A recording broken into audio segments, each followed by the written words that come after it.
Hi folks, you're with Tacitus today at your Pushback channel, and thank you for joining this radio live stream. In this essay, I'd like to talk about stereotypes and have a look at, because stereotypes, we're told now, are an example of the terrible evil that white people inflict on others, marginalized groups, and so on. It's all right to assert that white people are stereotypically white supremacist, fascist Nazis. That's okay. But when white people do it to anyone else, apparently that's not okay. But let's have a look at stereotypes. I'm looking at a sort of in the area of not necessarily social interaction, but primarily business. Now, as I've mentioned sort of a number of times before, I've done a vast amount of business traveling, and I've hired, given we've had my employers had offices sort of all around the world. I've often had to hire people from every continent, and also hired, when immigration started to kick off in Australia, hired people, non-white people in Australia as well. So I've probably got a more experience at this than certainly anyone I know. But I say that for two reasons. One, hiring people and dealing with them in their natural setting, in their country where they're surrounded by, their own people, their own class of people, their own race of people, and all that sort of stuff. And I've been the only white guy in the room, or the only white guy in the building, or the only foreigner in the area, and the amount of times I've been in hotels, only been the white guy, restaurant, I've been the only white guy, office, I've been the only white guy, and so on and so forth. I just couldn't count those amount of times. So I'm quite used to it. This doesn't, it's a little bit daunting at first, I guess, but it doesn't bother me. I kind of don't really think about it.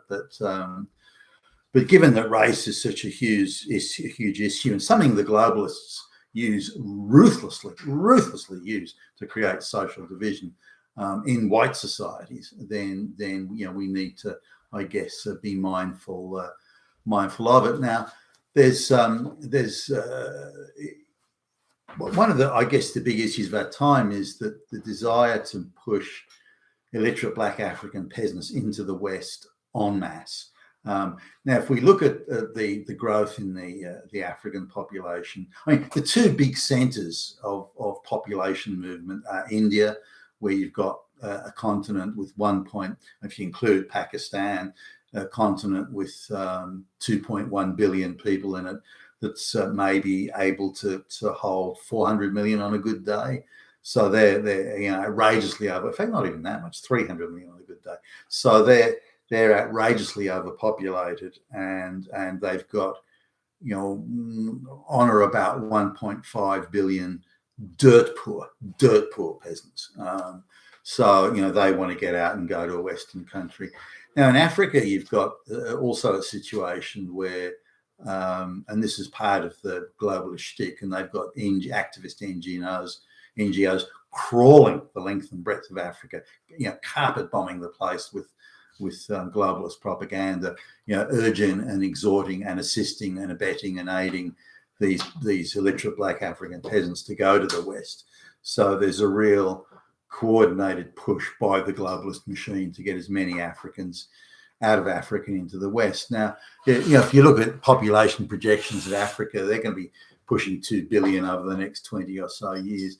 And even now, there's easily 200 plus million Africans that want to move to the West. And again, we're talking very simple people. They've got no concept of what this other life is like in the West.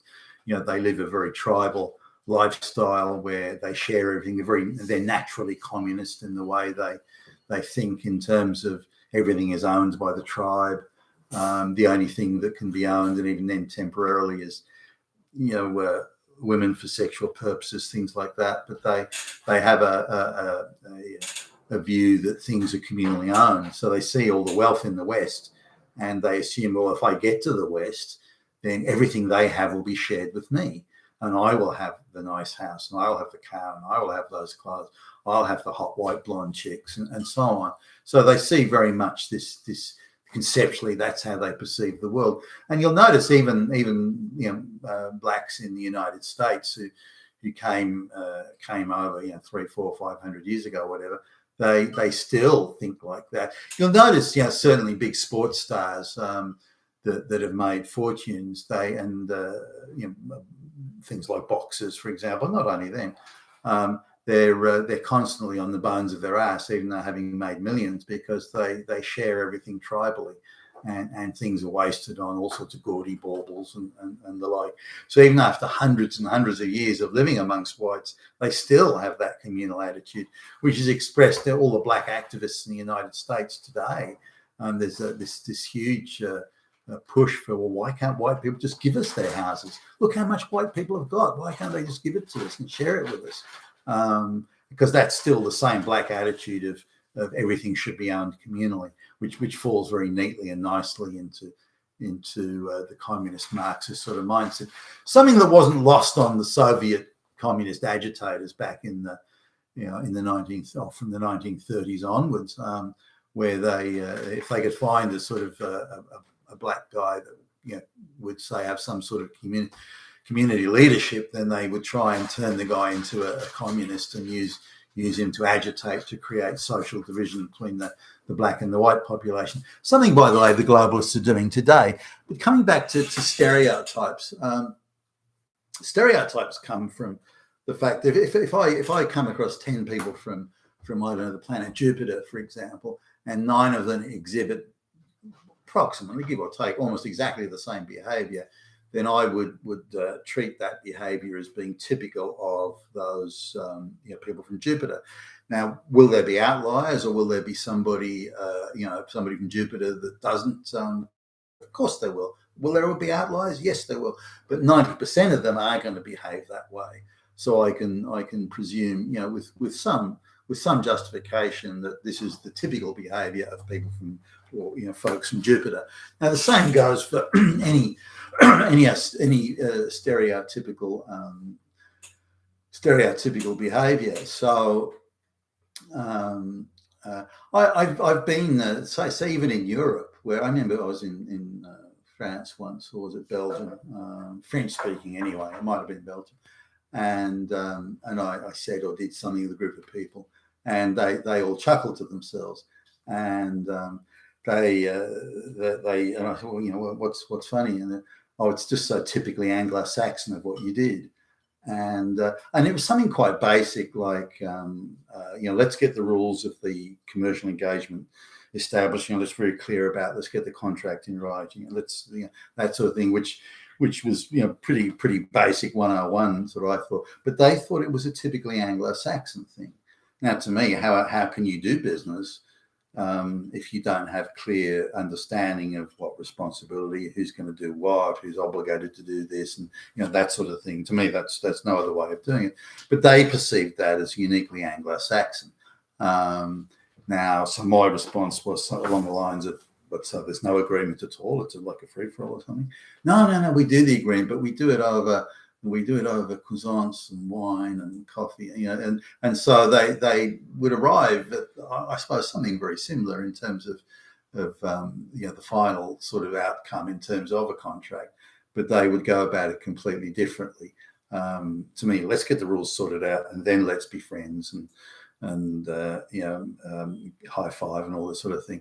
And they want to do it the other way around, do the high fives, then do the thing. So there's some difference there, but they saw that as typically Anglo-Saxon. So they, and it wasn't said prejudicially or maliciously for that matter, but they'd obviously encountered this before and figured that this is how this guy's going to go about doing business. And I did. Thus they were correct, and thus I was a stereotypical example of the Anglo-Saxon. So stereotyping isn't sort of necessarily wrong or bad or unrepresentative. Now, because I've dealt with so many different people, certainly say the Indians, for example, I've found them quite difficult, and I found them lazy, quite imperious. The Brahmins I'm talking there, they think they're gods, and no one's got a right to tell them what to do or make them accountable. So I've found them not good employees at all, and difficult to get on with. I've also found them to be, I would suggest, perfidious in their commercial negotiations. Trying to get get things for free all the time, and they think they're really smart people by doing it. So they seem to think a business negotiation is if they can successfully deceive you, then that not only proves their superiority, but it proves how stupid you are. But it also indicates to them that they are high-powered, kick-ass, sharp-dude businessmen in their cognizance.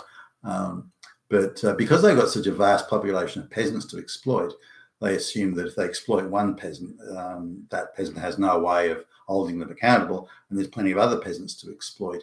And they tend to come to negotiations with that overall mindset. So I've experienced, again, particularly the Brahmins.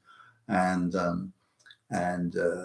if you refuse to go along with it, then it's a mark of disrespect to them, and so on. So they've got and now this was the same attitude that the British traders, when they first started coming to India, not just the British, the French, Dutch, Portuguese, and so on. When they first started doing business in India, they all commented on the same thing, because it was so expensive to bring over, a bunch of ships, a fleet of ships, merchant cargo ships to India. So they'd have an agreement a year in advance. Okay, we'll come back in 12 months and we'll buy all these spices, for example. So now it's very expensive to crew and have that many ships coming over. So when they arrive, the Indian, the Lord or the Raja or whatever would just decide, don't care about what I agreed to, don't care about the contract. You can shove your contract. The deal I want is now this. You have to, and the Europeans are, hey, buddy, you signed a contract here. If you don't mind, it's costing us a fortune to bring the ships over here. We need those spices at the agreed price.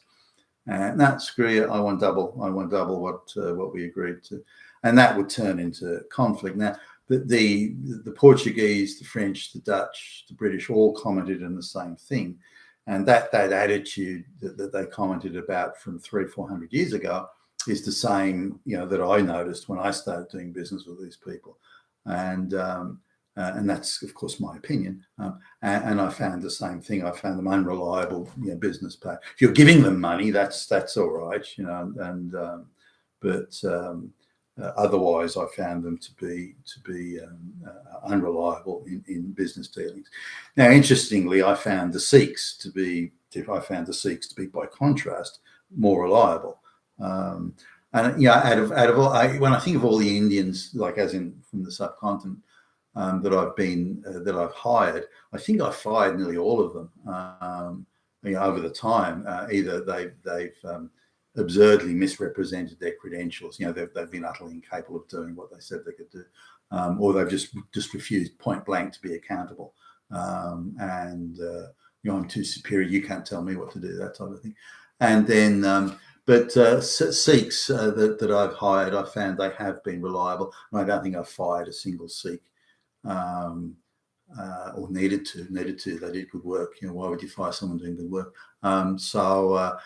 Now, looking at, say, the amount of Chinese people that I've hired, I found them to be willing workers.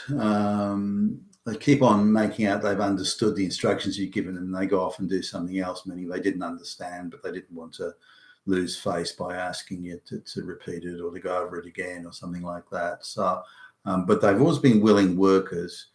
I don't think I've ever found them to be willfully lazy or negligent, perhaps, but not willfully lazy. Duplicitous, yes, but I've never found them to be, again, unwilling workers. They don't seem to be endemically lazy or anything like that. So I don't have much to complain about in terms of hiring Chinese workers. They'll attempt things that they can't really do, and they'll make their best effort at it, which is always admirable, I think. But in terms of doing business with them, I found it much more difficult. And again, the pattern of behaviour that when I talk about the Brahmin Indians that I've hired, they've all pretty much behaved the same way. So whether you call it that it's being, evil stereotype, bad white boy, racist, and Hitler, no, it doesn't. They've still behaved in the same way, even to the way they hold their head when they make an utterance. And even though they may have come from different parts of India, their behaviour is still sort of within a quite a tight, narrow range. The Brahmins I'm talking about here. The Sikhs have a bit probably more diversity in their behaviour, but again a similarity. But the Chinese, again, there's quite a narrow band of behaviour. So stereotyping is I can assume a certain type of behaviour before I even start working with them or sit down to discuss business or anything. I can pretty much assume a certain range of behaviours and attitudes. And off the top of my head, I can't think I've ever been surprised. Now say the person has been, maybe they went and did their high school or senior high school and college in the West, they maybe behave a little bit differently. So there's that. But if they come from their home environment, the range of behaviours is again quite narrow and almost predictable. The Chinese in business, and certainly from that part of the world when they're there, they seem far more concerned with showing you what heavy hitter business people are than actually doing the deal. In fact, the deal seems to be almost irrelevant. It's the heavy hitter thing they want to do to show that they're, hey, I'm a fucking tough negotiator, dude. This sort of thing. And it's become worse since the West has lost its grip in terms of global hegemony. I first started going to, say, Asia. I was treated with utmost respect by the Chinese people, the white boy splashing money around. But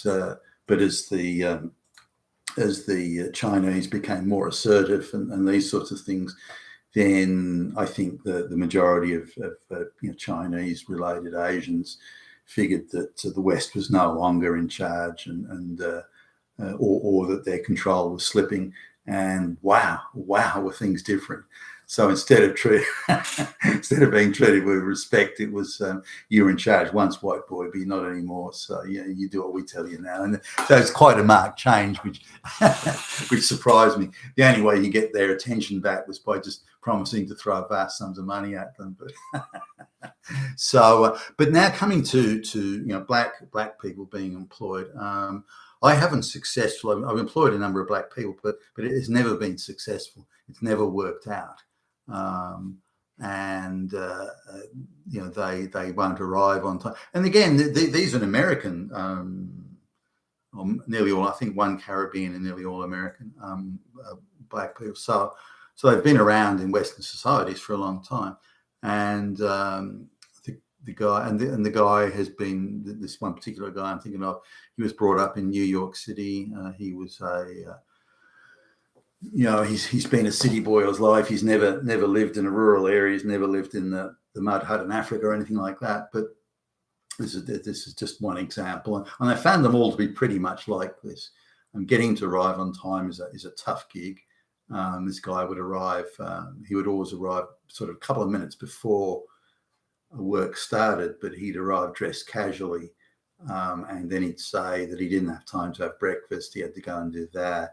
And he'd come in t-shirt and shorts or something, and so he had to go to the gym and so on. So I found it really tough. He'd want to sit in the office, sort of telling stories. He's a sort of funny guy in his way with the stories he'd tell, but that was kind of, I just couldn't get him to focus on the job, and he's quite scared of being accountable. He's scared of failing and then being fired for that. So he figured it was better to do nothing rather than attempt something and fail. He'd been gifted two affirmative action college degrees and affirmative action high school diploma and all this sort of stuff. So in his view, look, I've done what white people wanted. I've got the bits of paper white people say I've got to have. I've done all that. And so now I want the benefits. I want that waterfront home, and I want the hot blonde chicks, and I want all the things that the white people. So again, he had that community mentality, and he lived a reckless lifestyle of going out to dinner every night, doing drugs and borrowing money from loan sharks, and he lived a really difficult lifestyle that was going to end in just wasn't going to end well. He was always finding people that disrespected him and having punch ups. This seemed to be a regular thing. Almost every week he was having a fight somewhere, and he'd go up to some white guy and demand that the white guy apologise for wanting him, and then they'd be having having a punch up in a restaurant, so he's always getting evicted, and so. But anyway, that was him. But that range of behaviours is maybe not the punch ups, but that I suppose. But I couldn't get any black person to